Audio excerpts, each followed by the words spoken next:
TRS Clips, the place you arrive at if you just want the best bits of India's smartest podcast, The Ranveer Show. Subscribe, hit that bell icon. I liked what you said about how a lot of crypto folks look at it as any situation in the crypto world related to governments as positive.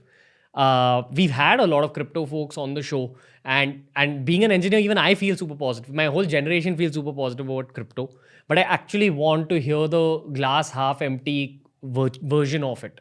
In terms of you're someone who's made a lot of money in the stock market.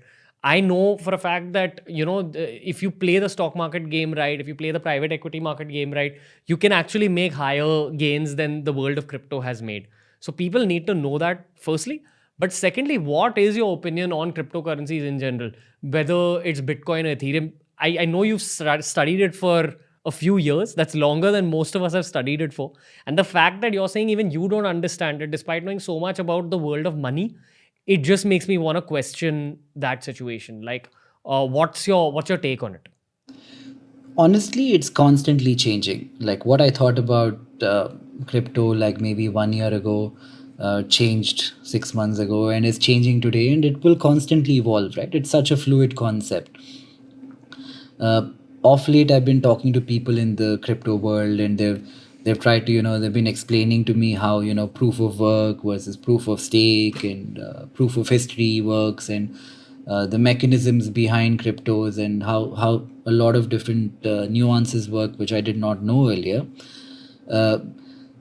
So I think one thing I can gather from people I've spoken to is nobody is really talking about it as a currency anymore, like they were 2-3 years ago. Everybody treats it as an asset today. Many people compare it to gold. I have watched debates where there is somebody arguing for gold on one side, somebody arguing for crypto on the other side. Valid arguments all. I personally find myself favoring the side of gold, favoring the more kind of like tried and tested means of allocating money. Just because of the history associated with them. These are asset classes which have been around for thousands of years. And the one thing one cannot deny is, there's everybody has attempted alchemy, right? Every king, ruler, emperor, at one point or another has tried to make gold out of something else. Maybe there is a way to do it. Maybe nuclear fusion has some byproduct which is gold, but it's a lot more expensive to produce gold in that manner than it is to mine gold.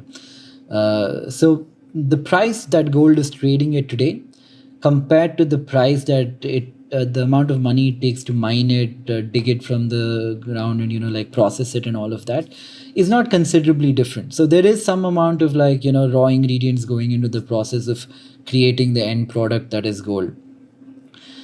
Just for that reason, I do not think the value of gold will can ever depreciate in the manner that the value of a cryptocurrency can. Like maybe the Bitcoin can fall 90% in one day because of some inadvertent, some weird event in the future. I don't think that can happen to gold. And for that reason, I really like gold.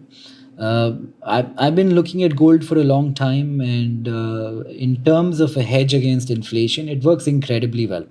If you look at it from, what the median home price in America was in the 60s and how much gold you required to buy a median house, let's say, for example, it was 10 kilos. In the 1980s, 20 years post that, you probably needed 18 kilos. In the 2000s, you maybe needed 15 kilos. And today, you probably need like 14 kilos. So gold has always been a good place to retain wealth. And in my experience, there's enough precedent for me to say that.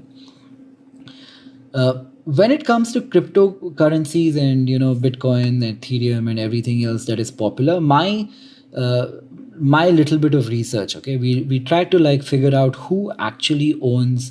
Let's talk about Bitcoin. Who actually owns this asset class that everybody is talking about? So we looked at companies with large holdings. We looked at individuals with large holdings across the world.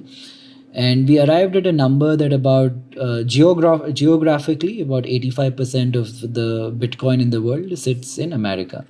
That number is probably increased after China having gone against it and Russia having gone against it, and Kazakhstan and Ukraine and all of that. So I would assume that 85% has become even more.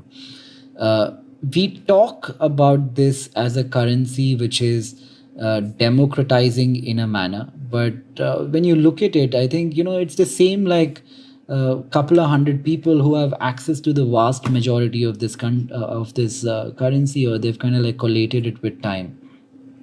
That argument doesn't hold true for me either. Then it's just like there are so many moving parts, Ranveer. Like I have to figure out like should one buy and why one should buy.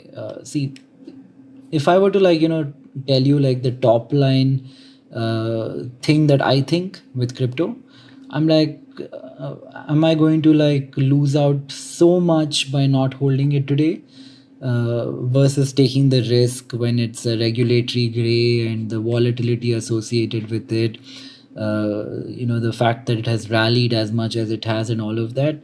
I'm more on the side of, it's okay. Like, you don't need to be a part of every party in town, and maybe this one is not for you.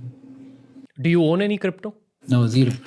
We can't. Like, see, the thing is, we're so regulated as a business, right? From everybody, from like RBI, from SEBI, and we are under a microscope all the time, because as we have scaled, we've had very many people who've been kind of like, who have lost a lot of business because of us doing the same service at a much cheaper cost. There were brokers back in the day which charged 2% a transaction, and we charged 1/99th of that or something like that. So we've always we probably have a lot more compliance and governance checks than anybody. So as long as they don't totally legalize it in the country, I would never even flirt with the idea of ever buying a crypto coin.